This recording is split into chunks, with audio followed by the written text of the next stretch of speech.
আজকে আমরা দেখাবো সিলেট বোর্ড 2019 সালের এমসিকিউ প্রশ্নের ব্যাখ্যা সহ সমাধান।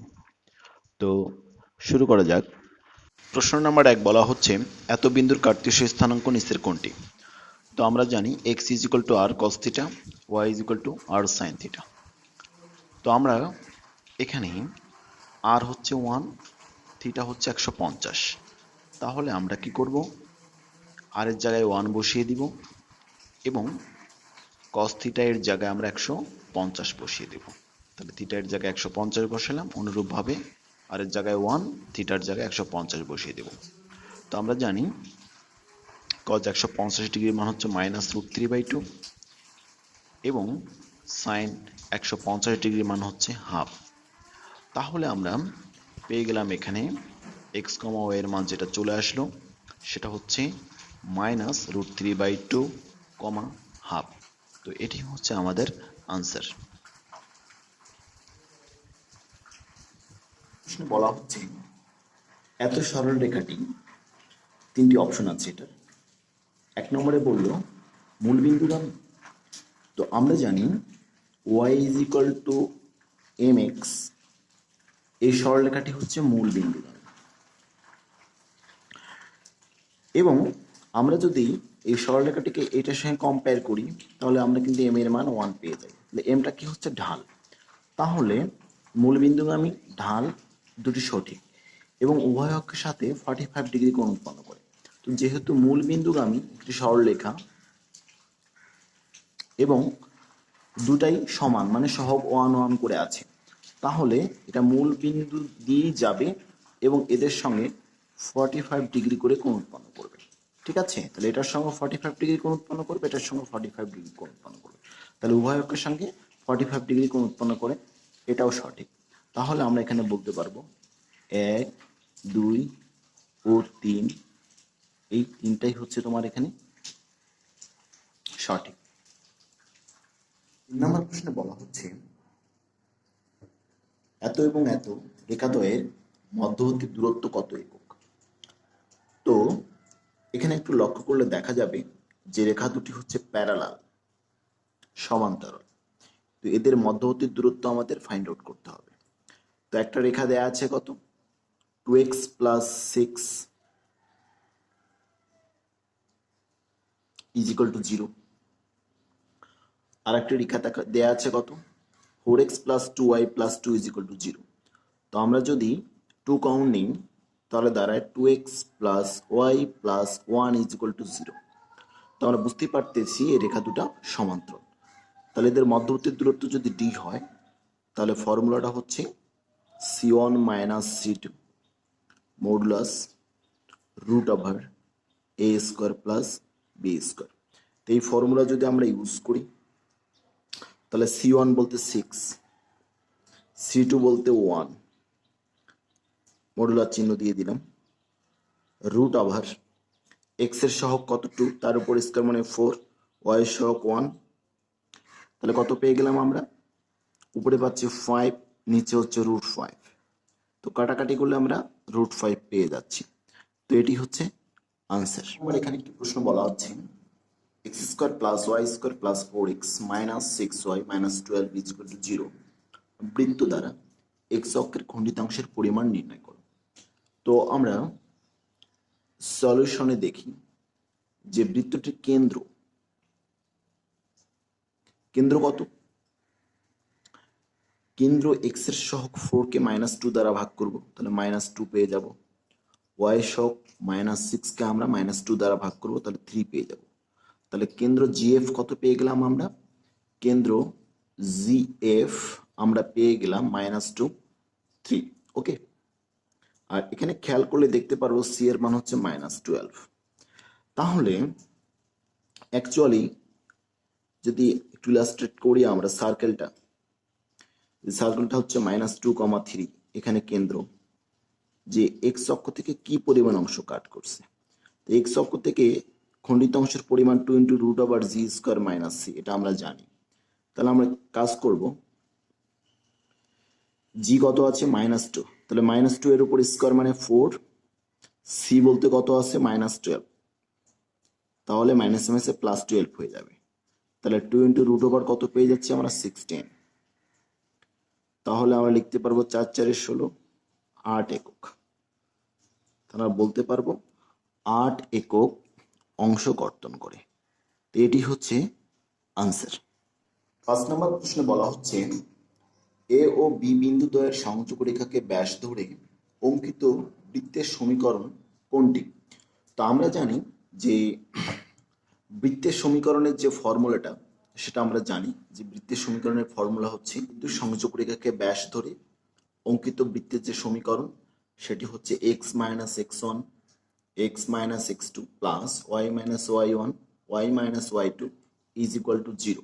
ওকে, তো এক্স ওয়ান বলতে আমরা এটাকে বোঝাচ্ছি x one comma y one x two comma y two, এই বিষয়টা। তাহলে এক্স মাইনাস এক্স ওয়ান বলতে 1, এক্স মাইনাস এক্স টু বলতে এখানে 2, ওয়াই মাইনাস ওয়াই ওয়ান বলতে এখানে 2, 3 ইজ ইকুয়াল টু 0। এক্স আর এক্স মাল্টিপ্লাই করলে এক্স স্কোয়ার, ওয়াই এবং ওয়াই মাল্টিপ্লাই করলে ওয়াই স্কোয়ার, -1 -2 হচ্ছে -3x, এখানে 8 ইজ ইকুয়াল টু 0। তো এটি হচ্ছে উত্তর। 6 নম্বর প্রশ্নে বলা হচ্ছে 0 1 2 অঙ্কগুলোর প্রত্যেকটি প্রতিসংখ্যায় একবার মাত্র ব্যবহার করে 3 অঙ্ক বিশিষ্ট কতগুলো অর্থপূর্ণ সংখ্যা গঠন করা যায়? তো আমরা দেখি যে 3 অঙ্ক বিশিষ্ট যদি আমরা অর্থপূর্ণ সংখ্যা গঠন করতে চাই তাহলে সামনে শূন্য থাকা যাবে না। আচ্ছা দেখি যে 3টা করে অঙ্ক নিয়ে আমরা মোট কতটি সংখ্যা গঠন করতে পারি। তাহলে 1 2 0 এটি একটি সংখ্যা, 2 1 0 এটি একটি সংখ্যা, 0 1 2 এটি একটি সংখ্যা, 1 0 2 এটি একটি সংখ্যা, 0 2 1 এটি একটি সংখ্যা, 2 0 1 এটি একটি সংখ্যা। কিন্তু বলছে অর্থপূর্ণ সংখ্যা। তাহলে এই যে সামনে শূন্য বিশিষ্ট সংখ্যাগুলো 3 অঙ্ক বিশিষ্ট অর্থপূর্ণ সংখ্যা নয়। তাহলে সেই দিক থেকে হিসাব করলে আমরা পাচ্ছি এখানে 4টি। তাহলে 4টি হচ্ছে অর্থপূর্ণ সংখ্যা। ওকে, তাহলে বাই ফর্মুলা আমরা লিখতে পারি যে 3টি সংখ্যা নিয়ে গঠিত সংখ্যা হচ্ছে 3 ফ্যাক্টোরিয়াল মানে 6। কিন্তু প্রতিবারই কি করবে, সামনের স্থানটা যদি শূন্য দখল করে নেয় এরূপ সংখ্যার ক্ষেত্রে কিন্তু আমরা পাওয়া যাবে না। তাহলে অপর দুইটি স্থান পূরণ করবে কত? 2 ফ্যাক্টোরিয়াল। তো এই ধরনের সংখ্যা আমরা কতগুলো পাবো? 2 ফ্যাক্টোরিয়াল, দ্যাট ইজ 2 পাবো। তার মানে সামনে শূন্য বিশিষ্ট সংখ্যা আছে এমন সংখ্যা পাবো আমরা 2টি। ওকে, তাহলে 6 থেকে 2 বাদ দিলে আমরা পাবো 4। এই 4টি হচ্ছে অ্যান্সার। এখানে একটি প্রশ্ন বলল এনসিআর এর সম্পূরক সমাবেশ কোনটি? তো এনসিআর এর সম্পূরক সমাবেশ আমরা জানি NCR is equal to NC N minus R. তাহলে এনসিআর এর সম্পূরক সমাবেশ হচ্ছে NCR N minus R. Okay, আবার যদি বলতো যে এনসি এন মাইনাস আর এর সম্পূরক সমাবেশ কি, তখন হয়ে যেত এনসিআর। ওকে, তাহলে এনসিআর এর সম্পূরক সমাবেশ আমরা কি পেয়ে যাচ্ছি? NC N minus R. তাহলে এটি হচ্ছে আনসার। নাম্বার 8 এমসিকিউ বলা আছে যে cos 12 pi minus 30 degree is equal two what? অর্থাৎ এই এক্সপেক্টে এর মান কত এটা চাওয়া হয়েছে। তো এটা একটু টেকনিক্যালি আমরা সলভ করব। এন এর মান যদি আমরা এই জায়গায় 0 বসাই ইনিশিয়ালি তাহলে পাচ্ছি আমরা cos মাইনাস 30 ডিগ্রি। তো cos minus 30 degree cos minus vanish করে দেয়, that is cos 30 degree. cos 30 degree মান হচ্ছে √3/2। তো অন্য কোনো মান দ্বারা টেস্ট করার দরকার নেই, এন এর মান 0 বসালেই হবে। তাহলে পেয়ে যাই আমরা √3/2। বা কেউ যদি চায় যে এন এর মান 1 বসিয়ে করবে, তাহলে এন এর মান 1 বসিলে কি হবে, যে এন ইজ ইকুয়াল টু 1 হলে, ঠিক আছে, এখানে কিন্তু আমরা 0 বসিয়েছি। তো সে রেসপেক্টে কি আসবে? cos 2 পাই মাইনাস 30 ডিগ্রি। তার মানে বোঝাই যাচ্ছে 2 পাই মাইনাস 30 ডিগ্রি মানে হচ্ছে এটা চলে যাচ্ছে 4th কোয়াড্রেন্টে। তো এখানে আমরা পেয়ে যাব cos 30 ডিগ্রি। তো cos 30 ডিগ্রি মান হচ্ছে √3/2। তো যেভাবে খুশি এটা ডিরাইভ করা যেতে পারে। 9 নম্বর প্রশ্ন বলা হচ্ছে sine a is equal to 1/√2, sine b is equal to হচ্ছে 1/√3 হলে tan a প্লাস বি এর মানটা ফাইন্ড আউট করতে বলছে। তো আমরা এখানে করব কি, সাইন এ যেটা দেয়া আছে এটা উভয় পাশে বর্গ করে দেব, দেন এখান থেকে আমরা কজ এর মানটা বাইর করে ফেলবো। অনুরূপভাবে সাইন বি সমান যেটা দেয়া আছে এটা উভয় পাশে বর্গ করব এবং এখান থেকে কজ বি এর মানটা বাহির করব। দেন আমরা কি করব, tan a প্লাস বি এটাকে আমরা ভেঙে ফেলবো। ভাঙার পর আমরা কি করব, ওখানে মান বসিয়ে দিব। এই মানগুলো বসিয়ে আমরা সলভ করব। এখন tan a প্লাস বি সমান আমরা লিখতে পারি sin a plus b by cos a plus b. তো sin a প্লাস বি যে formula sin a cos b plus cos a sin b, then cos a plus b এর formula হচ্ছে cos a cos b minus sin a sin b। তো যে মানগুলো আমরা পেলাম এই মানগুলো আমরা পুট করে দিব। তো পুট করে দেওয়ার পর ক্যালকুলেশন করে মোটামুটি আমরা পেয়ে যাই √2 প্লাস 1 বাই √2 মাইনাস 1। তো এটি হচ্ছে আনসার। 10 নম্বর একটি প্রশ্নে বলা আছে tan থিটা সমান √3 হলে এখানে 3টি অপশন আছে, এই অপশনগুলোর মধ্যে কোনগুলো সঠিক কোনগুলো মিথ্যা, অর্থাৎ বহুপদী সমাপ্তি সূচক। তো আমরা এখানে কি করব, tan থিটা সমান √3 আছে। তো আমরা জানি যে tan 60 ডিগ্রি মান হচ্ছে √3, তাহলে এখানে আমরা থিটা এর মানটা কত পাবো, 60 ডিগ্রি পেয়ে যাব। ঠিক আছে, তো আমরা যদি এই সাইন 2 থিটা এখানে যদি আমরা 60 ডিগ্রি বসাই তাহলে আমরা পাচ্ছি কত, সাইন 120 ডিগ্রি। তো সাইন 120 ডিগ্রি মান হচ্ছে √3/2, এটা ঠিক আছে। ওকে, এখানে যদি আমরা বসাই এবার 60 ডিগ্রি তাহলে পাবো আমরা cos 120 ডিগ্রি। cos 120 ডিগ্রি মান কত, -½ কিন্তু এখানে দেওয়া আছে শুধু হাফ, তাহলে এই অপশনটা হয়ে যাবে মিথ্যা।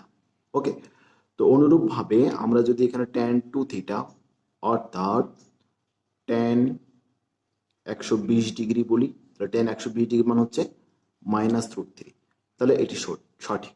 তাহলে 1 এবং 3 হচ্ছে এখানে সঠিক, তাহলে সঠিক কত, 1 ও 3 হচ্ছে এখানে উত্তর। 11 ও 12 নং প্রশ্নের উত্তর দিতে হবে এই তথ্যের উপর বেস করে। অর্থাৎ এখানে একটা ত্রিভুজ দেয়া আছে ABC,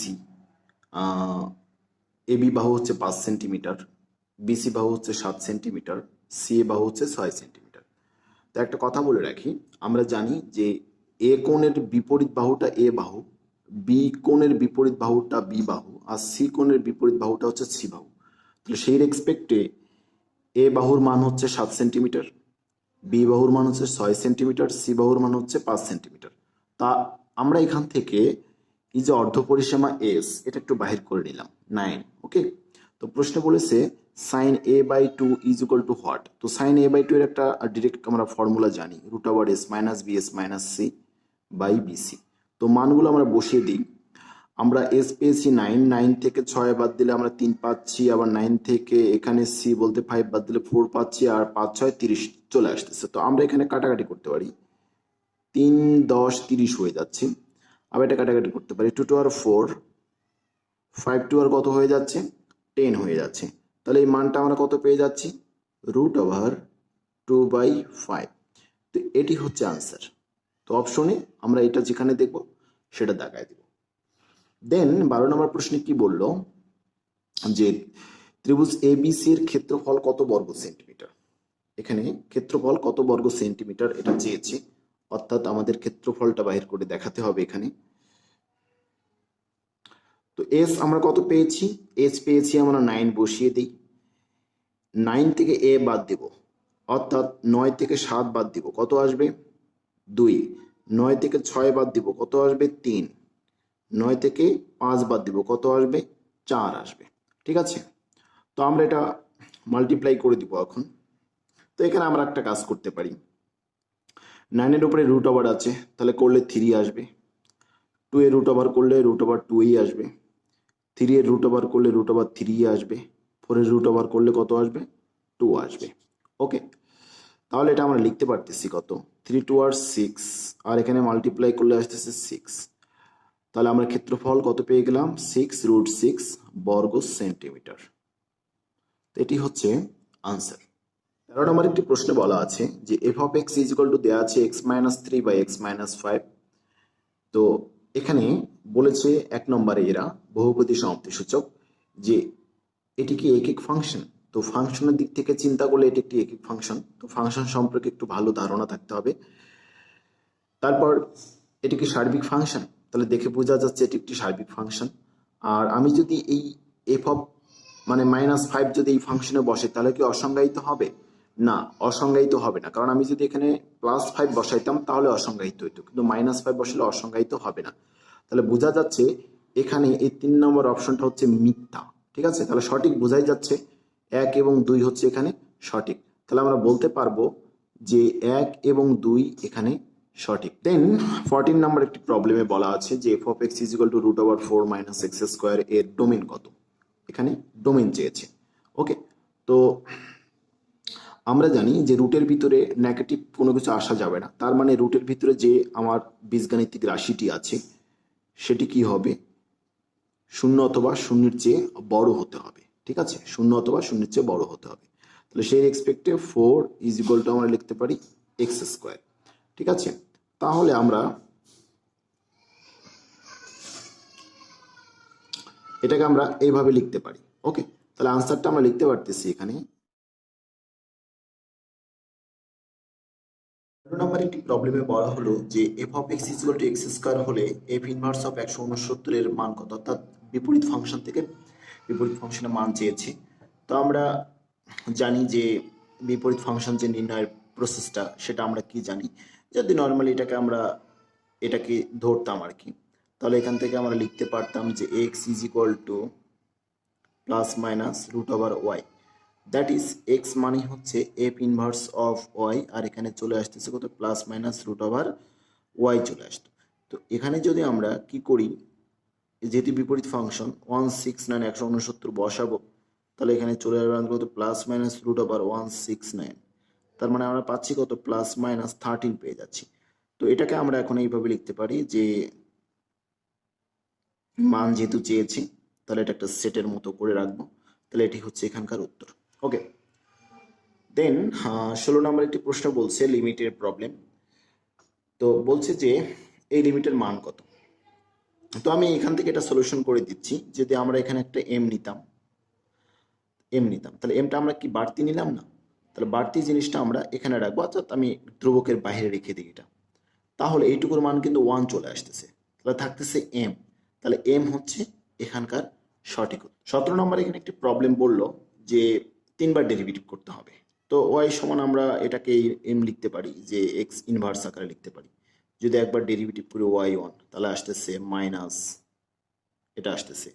2বার ডেরিভেটিভ করলে আমাদের কি আসতেছে +2, এটা আসতেছে।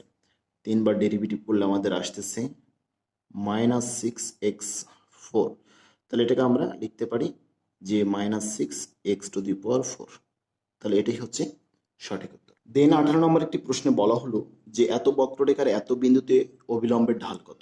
তো আমি একটু বলি যে এটা একটা যদি বক্ররেখা হয়, এখানে একটা বিন্দু আছে, বলছে অবিলম্বের ঢাল কত। তো অবিলম্ব কি, এই বিন্দুতে যদি একটা স্পর্শক আঁকি, এই বিন্দুতে স্পর্শকের উপর লম্বটাই হচ্ছে অবিলম্ব। তাহলে আমরা এখানে যদি এই বিন্দুতে আমরা যদি এই স্পর্শকের ঢাল বাহির করতে পারি, তাহলে অবিলম্বের ঢাল আমরা বাহির করতে পারবো। তো সেই প্রসেসে আমি যাচ্ছি। তো ঢাল বাহির করার জন্য এটাকে ডেরিভেটিভ করতে হবে, তাহলে আমরা পাচ্ছি 4x + 3। তাহলে কোন বিন্দুর কথা বললো? 0,1 বিন্দুর কথা বললো। তো আমরা যদি 0,1 এখানে বসিয়ে দিই তাহলে x এর মান 0, দ্যাট ইজ থাকছে এখানে 3, তাহলে এই স্পর্শকের ঢাল পাচ্ছি আমরা 3। তাহলে স্ট্রেট লাইনের ধারণা থেকে আমরা বলতে পারি যে এটার রেসিপ্রোকাল 1/3 মাইনাস দ্বারা মাল্টিপ্লাই করে দিতে হবে। তাহলে আমরা ঢাল কত পেয়ে গেলাম? অবিলম্বের ঢাল পেলাম আমরা -1/3। তো এটি হচ্ছে উত্তর। দেন 19-20 প্রশ্নের উত্তর করতে হবে এই তথ্যের উপর বেস করে। তো এখানে দেওয়া আছে f of x = x², g of x = 2x। তো 19 নম্বর প্রশ্নে বলল যে ইন্টিগ্রেশন অফ gx dx এর মান কত। তো আমরা সলিউশনে চলে আসি। g of x ফাংশনের মান দেওয়া আছে 2x, এটা dx করতে হবে। তাহলে 2টা কনস্ট্যান্ট বাইরে থাকবে, x এর ইন্টিগ্রেশন করলে আমরা পাবো x²/2, অনির্দিষ্ট যৌগজ তাই c চলে আসবে, 2 কাটা। তাহলে আমরা এখানে পাচ্ছি x² + c পেয়ে যাচ্ছি। দেন 20 নম্বর প্রবলেমে বললো যে integration of e to the power x, f of x বলতে এক্স স্কোয়ার আর জি অফ এক্স বলতে এখানে কত 2x। বাই ফর্মুলা আমরা এখানে একটা ফর্মুলা জানি, সেই ফর্মুলাটা হচ্ছে যদি ই টু দি পাওয়ার এক্স এখানে যে ফাংশন থাকে ওই ফাংশন ডেরিভেটিভ করে যে ফলাফল আসে সেই ফলাফলটা যদি এখানে থাকে তা আমরা লিখতে পারি যে ই টু দি পাওয়ার এক্স এই ফাংশনটা অর্থাৎ এক্স স্কোয়ার, যেহেতু নির্দিষ্ট যোগ আপার লিমিট লোয়ার লিমিট আছে। ওকে, তো এখন যদি আমরা 1 বসিয়ে দিই তাহলে কত পাচ্ছি আমরা, ই টু দি পাওয়ার 1 মানে ই, এক্স এর উপরে স্কোয়ার তাহলে 1, আর এখানে পাচ্ছি আমরা 0। তাহলে ফাইনালি এটার উত্তর আমরা ই পেয়ে যাচ্ছি। দেন 21 নম্বর একটি প্রবলেম এখানে বলা আছে যে এটাও অনির্দিষ্ট যোগসের এবং ডিরেক্ট এখানে আমরা ফর্মুলা ইউজ করে প্রবলেমটা সলভ করতে পারবো। ফর্মুলাটা কি, যে রুট ওভার যদি আমরা বলি 3 স্কোয়ার মানে এ স্কোয়ার, তারপর এক্স স্কোয়ার, এরপর আছে ডিএক্স। তো ফর্মুলাটা এরকম, আমরা প্রথমে লিখব x/2, যে ফাংশনটা আছে এই ফাংশনটা আমরা সরাসরি লিখে দিব, প্লাস a²/2, তাহলে a স্কোয়ার বলতে এখানে 3 স্কোয়ার তাহলে 9/2, দেন সাইন ইনভার্স x/a বলতে x/3 প্লাস c। তাহলে এটি হচ্ছে 22 নম্বর প্রবলেমে বলা হচ্ছে যে এই ম্যাট্রিক্সটা কি, এই ম্যাট্রিক্সটা কি। তো অপশনে অনেকগুলো বলা আছে, এটি একটি কর্ণ ম্যাট্রিক্স, এটি একটি প্রতিসম ম্যাট্রিক্স, স্কেলার ম্যাট্রিক্স না ব্যতিক্রমী ম্যাট্রিক্স। তো বোঝাই যাচ্ছে যদি এটা কর্ণ ম্যাট্রিক্স হবে না, কারণ এটা যদি 0 থাকতো আর এটা যদি 0 থাকতো তাহলে কর্ণ ম্যাট্রিক্স আমরা বলতে পারতাম, হবে না এটা কর্ণ ম্যাট্রিক্স। তো আমরা বলবো এটা কোন ম্যাট্রিক্স, তো এটি হচ্ছে একটা প্রতিসম ম্যাট্রিক্স। কেন, এই ম্যাট্রিক্সটাকে যদি আমি উল্টাই, অর্থাৎ এই সারিটিকে যদি আমি কলাম করি, দ্বিতীয় সারিটিকে যদি আমি দ্বিতীয় কলাম করি, তৃতীয় সারিটিকে যদি আমি তৃতীয় কলাম করি, আসলে ম্যাট্রিক্সের কোনো চেঞ্জ হচ্ছে না। তাহলে এটি হয়ে যাচ্ছে একটা প্রতিসম ম্যাট্রিক্স। কি ম্যাট্রিক্স, এটি হয়ে যাচ্ছে একটা প্রতিসম ম্যাট্রিক্স। তাহলে সঠিক উত্তরটা হবে প্রতিসম ম্যাট্রিক্স। তাহলে অপশনে প্রতিসম ম্যাট্রিক্স আমরা দেখাই দেব। আমার প্রবলেমে বলা হচ্ছে যে এই matrix is equal two what, মানে ওনারা বলতে চেয়েছে যে এই ম্যাট্রিক্সের মান কত। আসলে ম্যাট্রিক্সের মান পাওয়া যায় না, ম্যাট্রিক্সের নির্ণায়কের মান পাওয়া যায়। তো যদি এটা একটু ওয়ার্ডে লিখতো, এরা কথায় লিখতো যে এত ম্যাট্রিক্সের নির্ণায়কের মান কত, তাহলে বিষয়টা অ্যাপ্রোপ্রিয়েট ছিল। তারপরে এখানে বুঝে নিতে হবে যে আমাদের এই ম্যাট্রিক্সের নির্ণায়কের মান চেয়েছে। তো এই ম্যাট্রিক্সের আমরা কি বলবো, যে এই ম্যাট্রিক্সের নির্ণায়কের মান, ঠিক আছে। তাহলে এই ম্যাট্রিক্সের নির্ণায়কের মানটা আমরা কি পাবো এখানে, তো আমি শর্টকাটে বলি, এই ডায়াগোনালটা যদি আমরা মাল্টিপ্লাই করে দিই যা আসবে সেটাই হবে এই ম্যাট্রিক্সের নির্ণায়কের মান।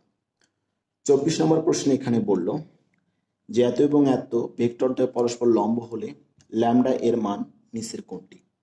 তো আমরা জানি যে ভেক্টরদ্বয়ের ডট প্রোডাক্ট যদি শূন্য হয় তাহলে তারা পরস্পর লম্ব হয়। তো ডট প্রোডাক্ট আমরা করব, ডট এ ডট বি করলে আমরা পাচ্ছি কত, এ ডট বি করলে আমরা পাচ্ছি -1 +2 minus lambda is equal to 0। দেন আমরা এখানে পাচ্ছি কত, মাইনাস ল্যামডা, এখানে 1 পাচ্ছি, এদিকে নিয়ে আসলে -1। দেয়ারফর ল্যামডা এর মান পাচ্ছি আমরা কত, 1 পেয়ে যাচ্ছি। দেন 25 নম্বর প্রশ্ন আমাদের জিজ্ঞেস করলো যে এ একটা ভেক্টর বি একটা ভেক্টর হলে এ এর উপর বি এ ভেক্টরের লম্ব অভিক্ষেপ কত। তাহলে আমরা এটা লম্ব অভিক্ষেপের ফর্মুলা থেকে আমরা বলি, বা এখানে আমি একটা টেকনিক বলে দিচ্ছি, যার উপর বলবে, ঠিক আছে, এর উপর, তাহলে এটা থাকবে নিচে, এর উপর এ ডট বি করে দেব। ওকে, তাহলে কিন্তু আমরা এটার উত্তর পেয়ে যাব। তাহলে এর এক্সপেক্টে যদি আমরা এ ডট বি করি তাহলে কত পেয়ে যাচ্ছি, 2 -1, এরপরে যে পেয়ে যাচ্ছি আমরা এখানে কত, 2 পেয়ে যাচ্ছি। ওকে, আর নিচে এ এর মান কত পেয়ে যাচ্ছি আমরা, 4 1 + 1। তাহলে এখানে উপরে কত পেয়ে যাচ্ছি আমরা, উপরে পেয়ে যাচ্ছি আমরা 3, নিচে হচ্ছে √6। তো এটা যদি আমরা এখন ক্যালকুলেশন করি তাহলে আমরা নিচে √3 √2 লিখতে পারি, আর এটাকে লিখতে পারি √3/√2। তাহলে সার্বিকভাবে আমরা রুট ওভারটা দিয়ে দিতে পারি √3/2। তো এটি হচ্ছে এটার সঠিক উত্তর। তো এই ছিল আজকের সিলেট বোর্ড 2019 সালের এমসিকিউ এর সমাধান পর্ব। তো ধন্যবাদ সবাইকে, ভালো থাকবেন। ভালো লাগলে আমার চ্যানেলটি সাবস্ক্রাইব করবেন, লাইক করবেন, কমেন্ট করবেন, শেয়ার করবেন। ধন্যবাদ সবাইকে।